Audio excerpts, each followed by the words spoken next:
মধ্যপ্রাচ্য, যুক্তরাষ্ট্র, ইসরায়েল ও ইরানকে ঘিরে চলমান যুদ্ধ ও উত্তেজনা সরাসরি প্রভাব ফেলেছে বৈশ্বিক জ্বালানি বাজারে। বৈশ্বিক তেল ও এলএনজি সরবরাহের প্রধান রুট হরমুজ প্রণালী ঘিরে অনিশ্চয়তা তৈরি হওয়ায় আন্তর্জাতিক বাজারে তেল ও গ্যাসের দাম লাফিয়ে বাড়ছে।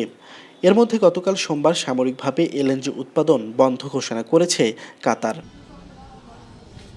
এমন পরিস্থিতিতে বিশ্ব অর্থনীতির পাশাপাশি আমদানি নির্ভর দেশগুলো, বিশেষ করে বাংলাদেশের জন্য নতুন উদ্বেগ তৈরি হয়েছে। এতে বাংলাদেশের জ্বালানি সরবরাহ, বিদ্যুৎ উৎপাদন, মূল্যস্ফীতি ও বৈদেশিক মুদ্রার উপর নতুন চাপ তৈরি হওয়ার শঙ্কা দেখা দিয়েছে। বাংলাদেশ পেট্রোলিয়াম কর্পোরেশনের সর্বশেষ তথ্য অনুযায়ী দেশে মজুদ আছে ডিজেল 14 দিন, petrol 15, octane 28, jet fuel 30, furnace oil আছে 93 দিনের।